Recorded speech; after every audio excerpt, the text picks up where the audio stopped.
Hey guys, it's Mike here. How are you guys doing? I hope you're staying warm while you're watching this. And in this video, I just wanted to show you some presentation design skills, and I'm going to share 5 of my PowerPoint tips to help you get started, whether this is your first presentation or if you've been doing this for a while and you just want to up your presentations game.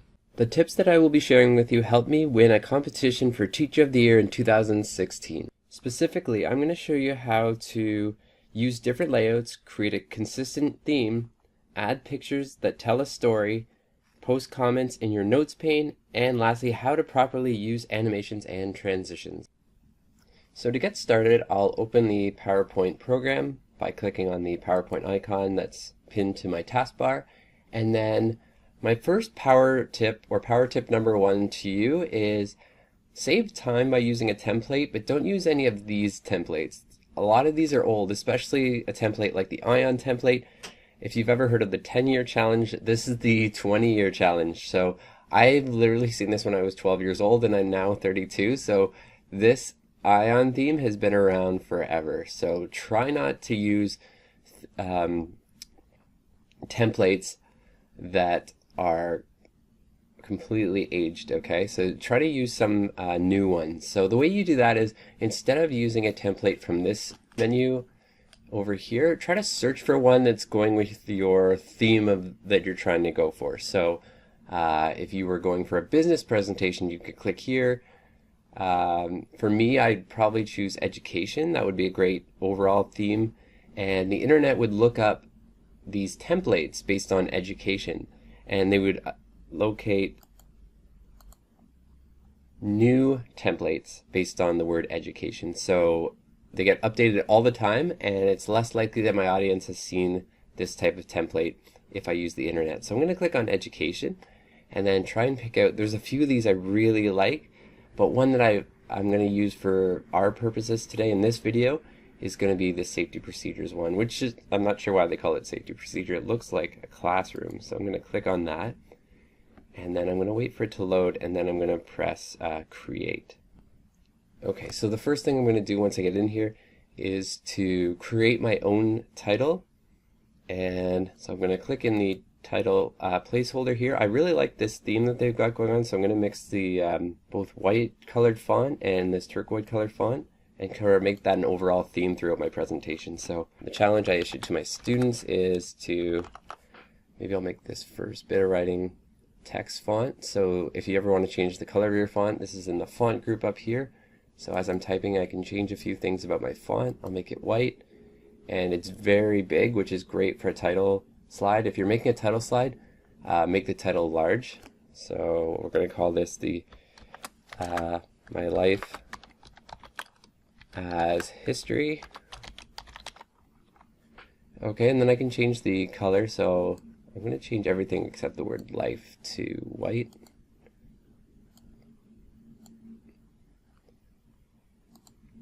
Okay, play around with the font colors. And then I'm going to, world's best teacher, that's a little bit much. And then put my name in here. If you're a student creating one for your classroom, you could put the course code in this subtitle box here. So most templates, when you start off, will have a main title and a subtitle, and you can just change that as you go along. So something that comes up when you create a template is there's already existing slides, and if we wanted to use some of the layouts from this template, we could just simply click on the placeholders and create new icons and text. But I'm going to delete all of these and just start from scratch except for the title slide. So what I'm going to do is click the second slide and scroll all the way down, and then while I click and hold the shift key on my keyboard, I'm going to click the last slide, and then that'll highlight all of the slides from 2 to 8.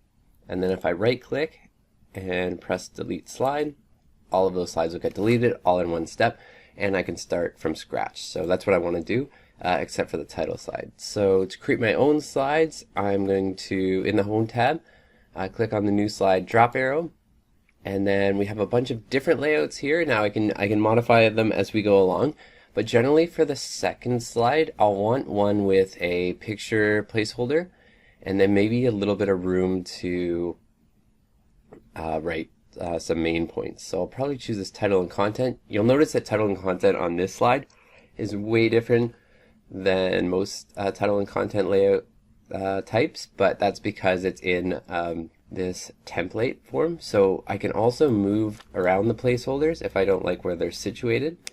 I think what I'll do is I'll move so just click and hold and move this around. I'll put the title placeholder here. This is a text placeholder or a picture one. I'll add a picture there later, but I also want to add a new text box here. So what I'll do is click on the Insert tab and then click Text Box. So we're just creating a box like this on the left side.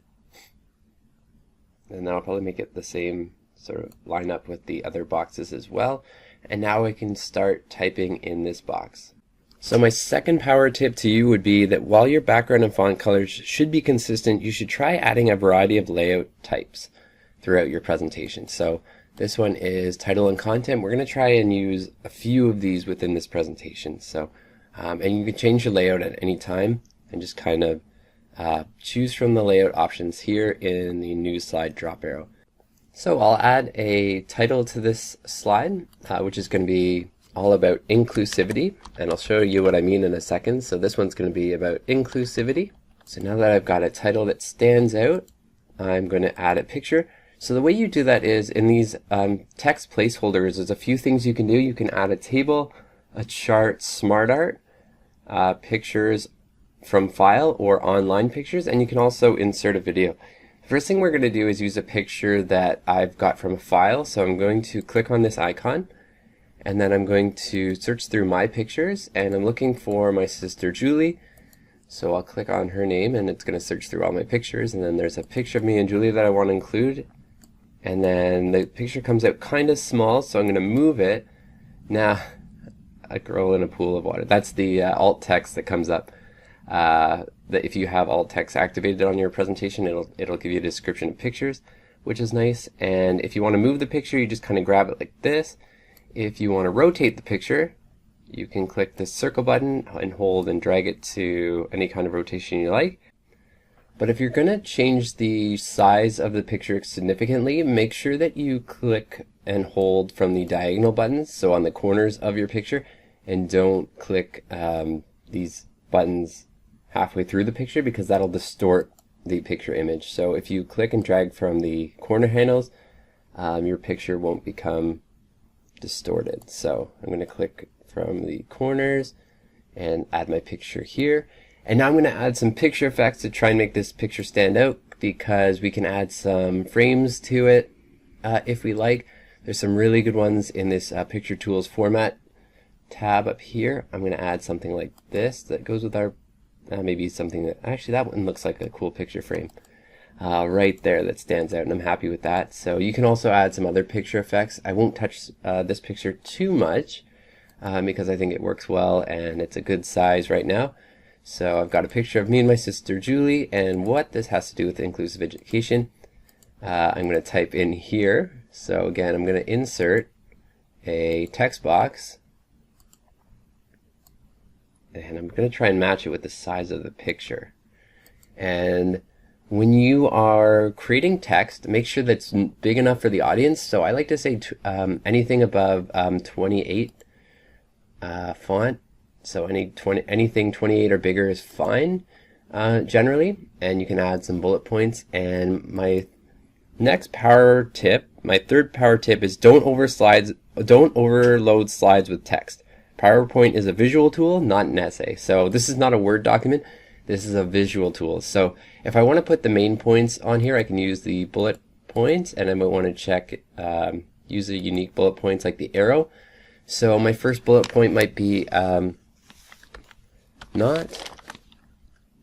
this is, or maybe something about the picture. So Julie and me, and then I'll explain that Julie has a physical disability, and that kind of let me into the world of students with disabilities in education. And it also let me know that some teachers are great with inclusivity and some teachers are not. So not all teachers are created equal, just like students aren't. So Rather than focusing on Julie's disability, I'm going to focus this talk on teachers who are inclusive and teachers who aren't, like the teacher that failed Julie in basketball because she couldn't physically dribble a basketball. So instead of writing all that down into an essay, I'd probably tell the story of that, and I would use the bullet points to sort of jump from one point to the next. But I'm not going to put all of that into my slides. So I'm going to make this text nice and big to consider my audience, so you should do that too. Make your text nice and big. And if you want to put notes so that you'll remember what to say, you can do that in the notes pane down here. So that's part of the third power tip, is don't type everything in your slide. Maybe type it in the notes section. And then after your presentation, after you fill out your presentation, you can also print out. If you go to the File tab and click Print, you can choose to actually print from this full page slides drop arrow a notes page, and that'll let you type out the notes under your slide, and you can print out the notes that you want that are associated with this slide, and then keep it for yourself. So your audience will never see these notes in the presentation view. But you might want to put some main points with some bullet points here. And just to finish off this slide, I'm going to add some effects to the text box. So you can do that again. It's sort of like the picture tools tab that pops up. Once I highlight this text box, I can add some formatting changes to either the shape fill. Okay, maybe I want to make it stand out a little bit. I can do the shape style here. And what I like to do is add a shape style. And then one of my favorite shape effects is the bevel effect. It just kind of makes it look a little bit stand out. I don't know, something like this might be nice. Yeah, just kind of makes the text box stand out a little bit from the slide. Now, if you want to use online pictures, the great thing about PowerPoint is it uses Bing search, which is a tool inside of PowerPoint. And the nice thing is it uses Creative Commons, which means that these pictures are donated from people who allow you to use their pictures, so you're not breaking any copyright rules by using these pictures. So that's the great part. So I'm going to type in a picture of Trent University.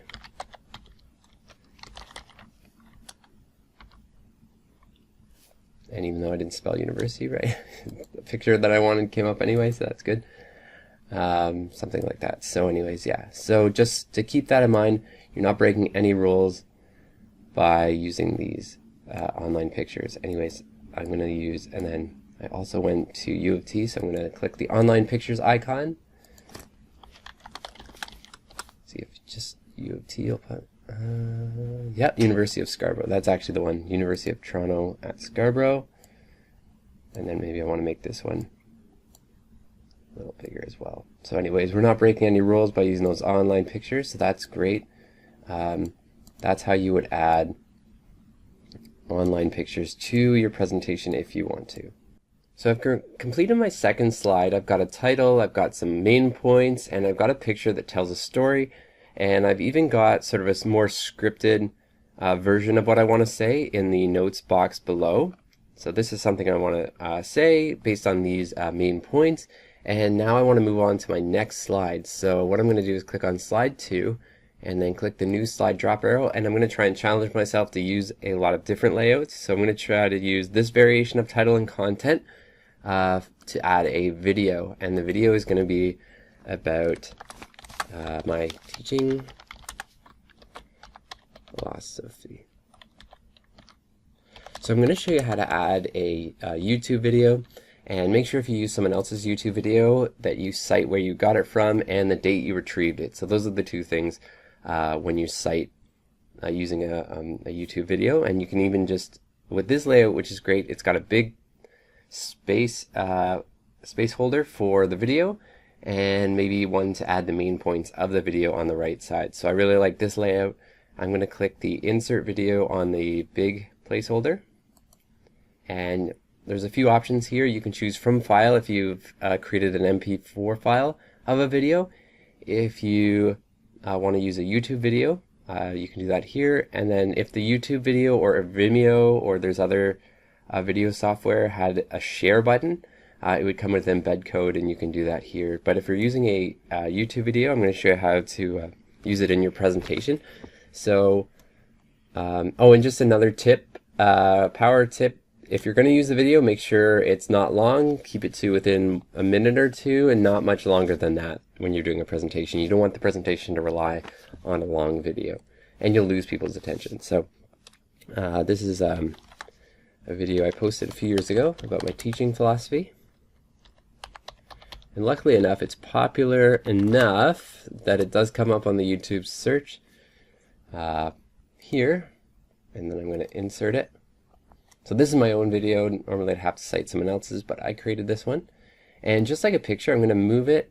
I can move it and then change how big it is without, and I probably don't care about the distortion part because I just want the window to be big enough that my audience can see it. So I'll probably have to move these placeholders around a little bit. And you have some video options. You'll notice that when I click the video, this video tools, format, and playback options have come up. I'll show you a few options with video. You can change the poster frame, which is like the thumbnail. You can reset the design. You can put a frame around it, just like a picture. Change the color. This is all about what the video looks like. And you can crop a video as well. The playback is actually got some play options here. Do you want to click it automatically? And then also it's not going to play full screen, but rewind after playing is another option. So you've got some options here under video tools, but I'm going to leave them there. Maybe I would put the main points. So the main points of the main points of the video were fun, fair, formative assessment.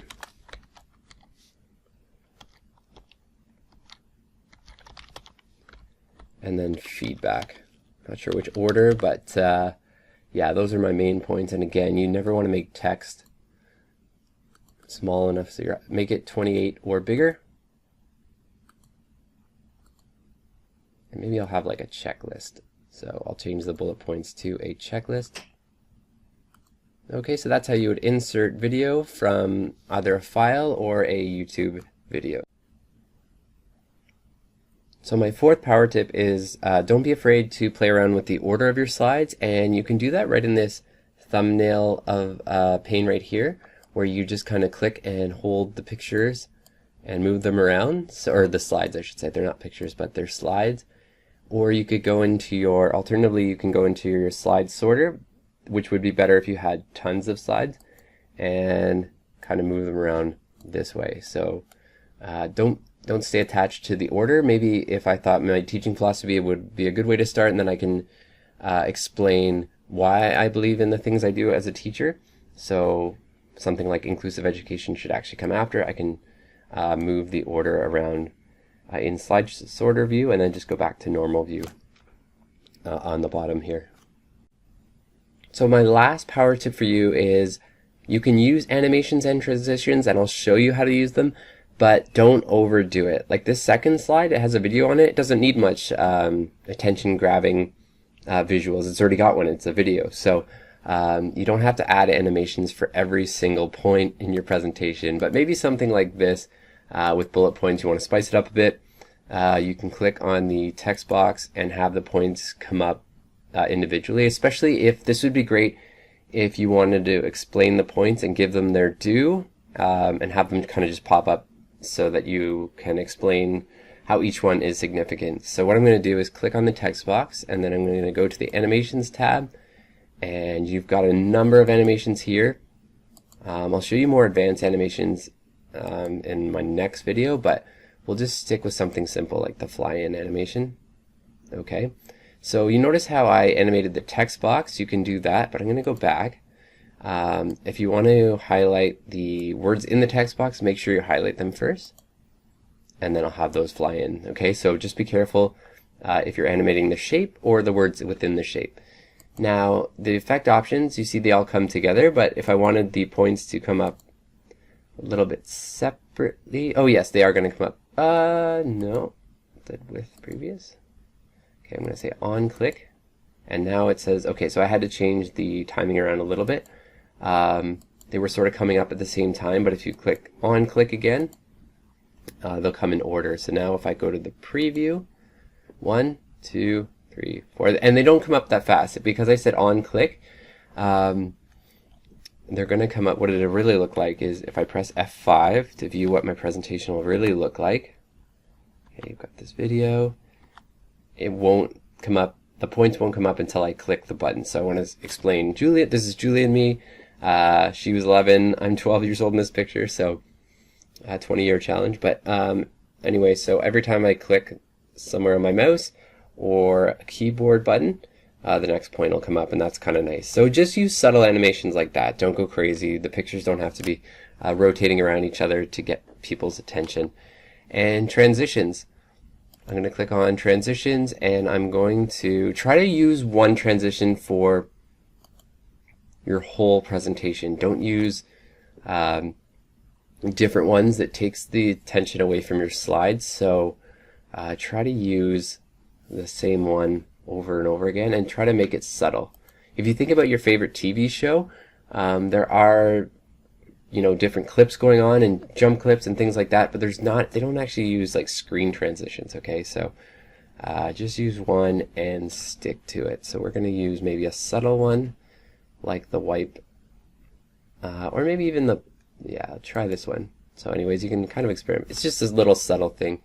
And you notice that it's only applied to the third slide when I clicked on it. So if you want to apply it to your whole presentation, you can say apply to all.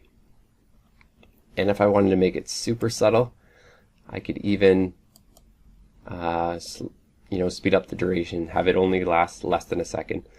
And if you wanted to take it off your title slide because you don't really need it there, just click on your title slide and click none, but don't click apply to all. So you see these 2 stars beside the thumbnail of my second and third slide. That means there's transitions applied to those slides, but not the title slide.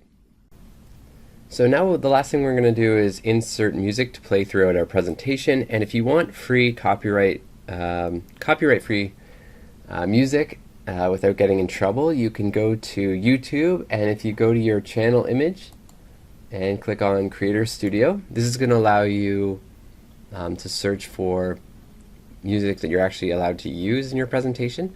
And so I'm going to go to the create drop arrow, and it's going to come up with either sound effects or music, and I think I have my favorite one called family montage. So you can search what type of music you want for your presentation. What's nice about these is there's not a lot of words. It's sort of like background music, so that's kind of nice. And if you can even preview it here, and that would be a nice kind of like family theme presentation if that's what you're going for. So just click download. So I want that one. And now at the start of my PowerPoint, because I want to play it throughout, I'm going to go to the Insert tab while the first slide is selected, and then click drop arrow on the audio on my PC. Now if this downloaded correctly, it should be in my downloads. And then family montage is here. I'm going to double click on it, and you see this. And we just make sure it's the right one. And then we've got a few options here you can use for the audio tools, in-click sequence, and we could just say automatically play across slides, and we want to hide that button during the show, so we don't want this popping up and blocking our title, and you can choose loop until stop. So now we can actually check if our presentation is working by going to the slideshow tab and then click from beginning to see what our presentation will look like.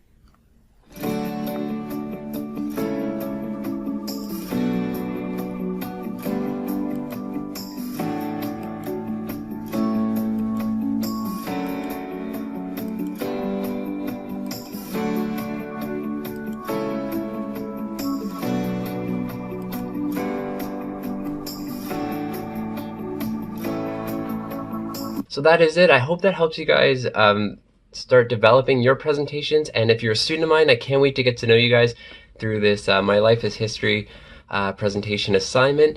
And I'll see you guys in the next one. Thanks for watching.